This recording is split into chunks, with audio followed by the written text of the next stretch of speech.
दुनिया का सबसे बड़ा मैन्युफैक्चरिंग हब चाइना इस कोविड पेंडेमिक से बड़ी बुरी तरीके से इफेक्ट हुआ है। न सिर्फ वहां पर इकोनॉमिक स्लोडाउन आया है, बल्कि कयास ये लगाए जा रहे हैं कि दुनिया की बड़ी बड़ी कंपनियां चाइना छोड़ने की तैयारी में हैं।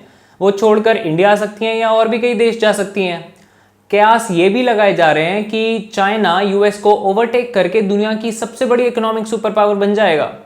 आइए इस वीडियो में बात करते हैं कि चाइना से निकलना क्या इतना आसान है कंपनियों के लिए, और जो भी कंपनीज निकल रही हैं उनसे किन किन देशों को फायदा होगा। क्या चाइना इतनी बदनामी के बाद भी यूनाइटेड स्टेट्स को ओवरटेक करके दुनिया की पहली इकोनॉमिक पावर बन जाएगा। स्टार्ट करते हैं चाइना की करंट सिचुएशन से। चाइना का इतने बड़े मैन्युफैक्चरिंग हब होने का कारण क्या है? चाइना के अंदर कैपिटल कंपनीज को बड़ी आसानी से मिल जाता है। इसके अलावा चाइनीज इंफ्रास्ट्रक्चर सीमलेस है। इंपोर्ट एक्सपोर्ट के लिए पोर्ट कनेक्टिविटी बहुत बढ़िया है। टैक्स स्ट्रक्चर बहुत फेवरेबल है कंपनीज के लिए, और कंपनीज को रॉ मटेरियल और कंपोनेंट्स भी आसानी से मिल जाते हैं। इसके अलावा गवर्नमेंट बहुत स्टेबल है चाइना में कम्युनिस्ट सिस्टम है जो डेमोक्रेटिक सिस्टम से फास्ट माना जाता है। चाइना की कम्युनिस्ट गवर्नमेंट साम दाम दंड भेद कुछ भी इस्तेमाल करके will get things done and fast. इन्हीं सब कारणों से 40 साल के अंदर चाइना में कंपनीज ने अपनी एक फ्लूइड सप्लाई चेन बना ली है।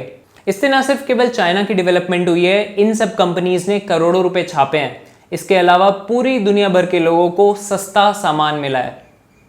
फिर ये कंपनीज अब सब चाइना छोड़ने के चक्कर में क्यों हैं? पहला रीजन है यूएस और चाइना के बीच में हुआ ट्रेड वॉर 2018 और 2019 में। यूएस का 2018 में चाइना के साथ ट्रेड डेफिसिट था $420 बिलियन का। ट्रेड डेफिसिट होता है इंपोर्ट्स माइनस एक्सपोर्ट्स। तो इन अ टोटल यूएस चाइना से 2,94,000 करोड़ का सामान इंपोर्ट कर रहा था। तो इसके बाद यूएस ने चाइनीज आइटम्स पर इंपोर्ट टैरिफ लगाने चालू कर दिए। चाइना ने रिटेलिएशन में यूएस के आइटम्स पे इंपोर्ट टैरिफ लगाने चालू कर दिए। दोनों का बहुत नुकसान हुआ 2019 में, और कंपनीज को भी बहुत नुकसान हुआ। तभी से कंपनीज ने चाइना के ऑल्टरनेटिव्स खोजने बाहर चालू कर दिए थे, और ये प्रोसेस तेज हो गया कोविड पेंडेमिक आने के बाद। चाइना में कोरोना वायरस फैलने से मैन्युफैक्चरिंग एक्टिविटी और एक्सपोर्ट्स ऑलमोस्ट बंद हो गए थे। इसके बाद दुनिया भर में एसेंशियल कमोडिटीज की शॉर्टेज होने लगी। तो कंपनीज को ये सबक मिला कि don't put all your eggs in one basket. इसके बाद क्या हुआ कि चाइना ने कोविड को कंट्रोल कर लिया और कोरोना वायरस बाकी के पूरी दुनिया में फैल गया। अब पूरी दुनिया essential medical supplies, drugs, testing kits सब चीज के लिए डिपेंडेंट है चाइना पे। तो इस पूरे कोविड पेंडेमिक ने चाइना से जो शिफ्ट है कंपनीज का, उस प्रोसेस को तेज कर दिया है। तीसरा रीजन है कि चाइना की रेपुटेशन भी बहुत बिगड़ गई है। इनिशियली चाइना ने कोरोना वायरस को कवर अप करने की कोशिश की थी, और अब यूएस बहुत अग्रेसिवली चाइना के अगेंस्ट बोल रहा है। कुछ वेस्टर्न कंट्रीज भी उसके अगेंस्ट बोल रही हैं। तो कंपनियों को ऐसा लग रहा है कि चाइना में रहना फ्यूचर के लिए बहुत बढ़िया चीज़ नहीं होने वाली है। अब चौथा रीज़न डिस्कस करते हैं जो इस करंट सिनेरियो से रिलेटेड नहीं है, वो एक टेक्निकल रीज़न है। वो है increasing labour costs in China. China इतना डेवलप हो रहा है, लोगों के पास वेल्थ आ रही है, और उसके साथ लोगों की वेजेस भी बढ़ रही हैं। चाइना के अंदर 1990 में एवरेज कॉस्ट ऑफ लेबर थी $150 पर ईयर, और अभी वो बढ़कर 2019 में $13,500 पर ईयर हो गई है। जबकि दुनिया के कई और देशों में ये वेजेस अभी भी बहुत कम हैं। तो इन सब रीजंस के कारण इवेंचुअली कंपनीज अब चाइना से निकलना चाहती हैं। इनमें कुछ बड़े बड़े नाम सामने आ रहे हैं, जैसे एप्पल, माइक्रोसॉफ्ट और गूगल कुछ रिपोर्ट्स के अनुसार चाइना से निकलने की तैयारी कर रही हैं या फिर ऑप्शंस देख रही हैं। जापान ने तो $2.2 बिलियन का पैकेज अनाउंस कर दिया है उन कंपनीज के लिए जो वापस जापान आएंगी चाइना छोड़कर, या फिर किसी और थर्ड कंट्री में जाएंगी। जापान में हुए एक सर्वे के अकॉर्डिंग 2600 कंपनीज पर यह सर्वे हुआ था। 37% कंपनियों ने बोला है कि हम चाइना छोड़कर जाना चाहते हैं। सब जाए ना जाए, लेकिन उनमें से कुछ तो जाएंगी। लेकिन क्या ये सब चाइना छोड़कर इंडिया आएंगी? Majority of the companies interest दिखा रही हैं चाइना से निकलकर वियतनाम जाने की तरफ, या फिर बाकी साउथ ईस्ट एशियन नेशंस जैसे थाईलैंड और मलेशिया। कुछ कंपनीज इंडिया की तरफ भी देख रही हैं। निकी एशियन रिव्यू पेपर की रिपोर्ट के अनुसार गूगल तो वियतनाम के अंदर अपने फ़ोन पिक्सल का प्रोडक्शन चालू करने वाला है 2020 में ही, और माइक्रोसॉफ्ट और गूगल भी वियतनाम की तरफ देख रही हैं। लेकिन वियतनाम इन सब कंपनीज का फेवरेट निकल के आ क्यों रहा है? आइए थोड़े रीज़न देखते हैं। पहला रीज़न है वियतनाम का गुड इंफ्रास्ट्रक्चर। इंडिया के मुकाबले वियतनाम का इंफ्रास्ट्रक्चर काफ़ी अच्छा है, और वहाँ की पोर्ट कनेक्टिविटी भी इंपोर्ट एक्सपोर्ट के लिए काफ़ी अच्छी है। दूसरा रीज़न है वहाँ का गवर्नमेंट स्ट्रक्चर। वियतनाम में कम्युनिस्ट गवर्नमेंट है और कम्युनिस्ट गवर्नमेंट जब चाहे तो प्रोसेसेस को थोड़ा तेज करा सकती है।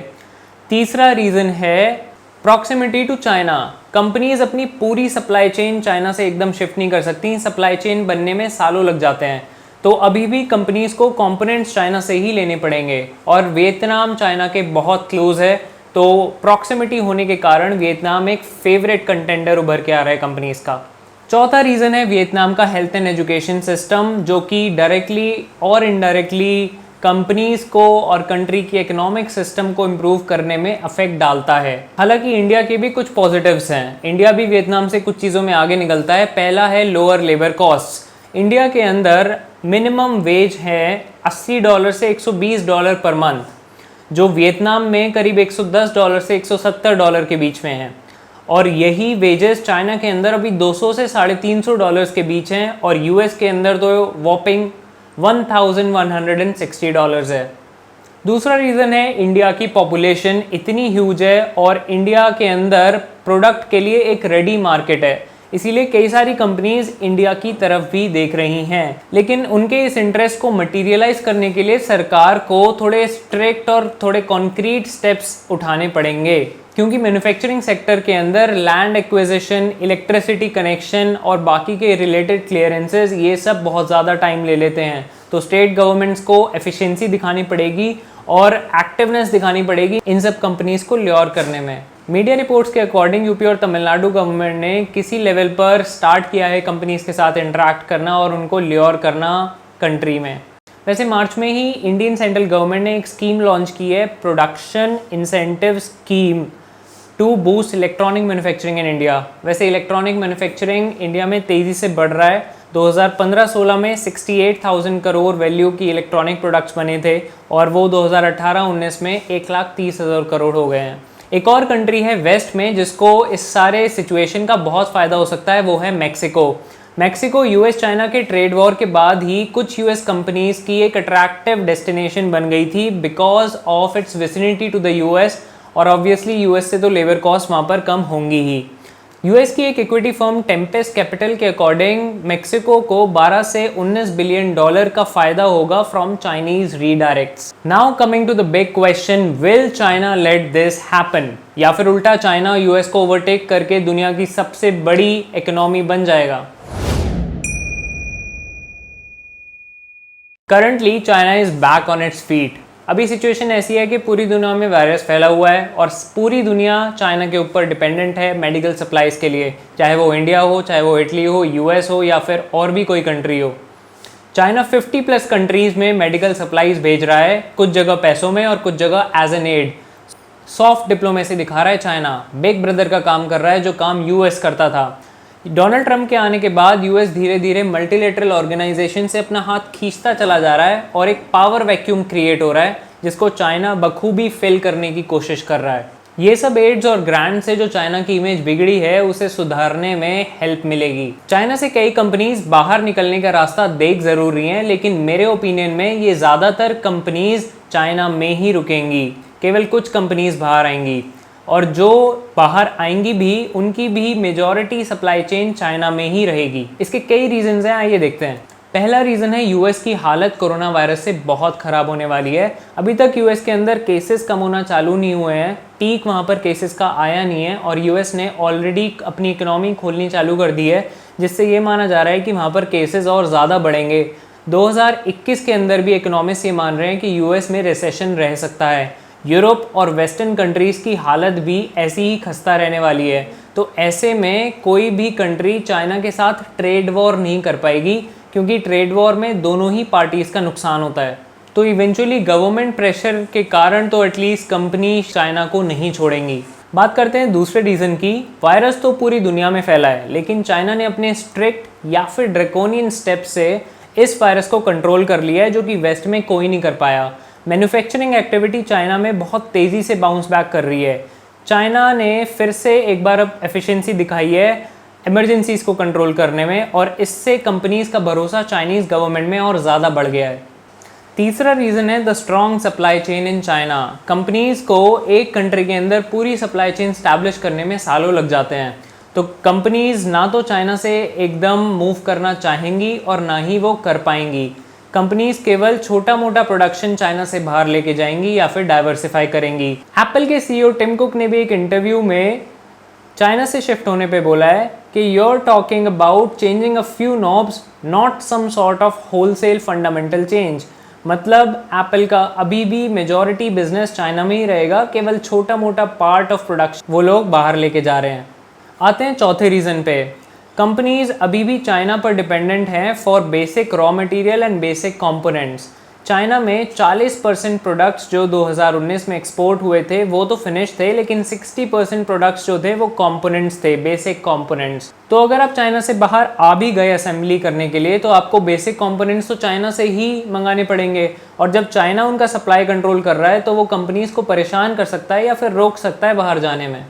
इसके अलावा अगर बात करें रेयर अर्थ मेटल्स की जो ज़रूरी होते हैं इलेक्ट्रॉनिक कंपोनेंट्स के प्रोडक्शन में, उसका 95% प्रोडक्शन चाइना में होता है, तो वो भी चाइना ही कंट्रोल कर रहा है, तो इतना आसान नहीं होगा चाइना से निकलना।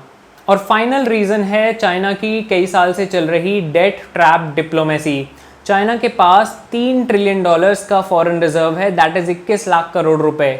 इतना पैसा है चाइना के पास कि वो छोटी छोटी कंट्रीज़ को बड़े बड़े लोन दे देता है और फिर उन्हें डेट ट्रैप्स में फंसा लेता है। वो वापस ये लोन्स चुका नहीं पाती, चाइना बदले में उनसे उनकी ज़मीन या फिर पोर्ट या फिर आइलैंड या फिर कोई और नेचुरल रिसोर्स ले लेता है। तो पूरे वर्ल्ड के अंदर चाइना का इन्फ्लुएंस और उसकी रिसोर्सेज बहुत डीपली रूटेड हो गई हैं अब। तो फाइनली बात करते हैं कंक्लूजन की। तो मेरे अकॉर्डिंग कोविड पेंडेमिक से चाइना को ओवरऑल फ़ायदा ही होने वाला है। कुछ और कंट्रीज़ को भी फ़ायदा होगा छोटे स्तर पर, जैसे कि India, Vietnam and other South East Asian nations, लेकिन चाइना को काफ़ी फ़ायदा होगा। चाइना का जो राइज है to replace US as the global super power, वो अब और तेज़ हो जाएगा। आपको क्या लगता है कि चाइना पे और इंडिया पे ओवरऑल इस कोविड पेंडेमिक का क्या फ़र्क पड़ेगा? कमेंट बॉक्स में ज़रूर बताना। दोस्तों, इस वीडियो में बस इतना ही। अगर आपको वीडियो पसंद आई हो तो support me, share this video. आशा करता हूँ आपको वीडियो से बहुत कुछ जानने को मिला होगा। Thanks for watching guys.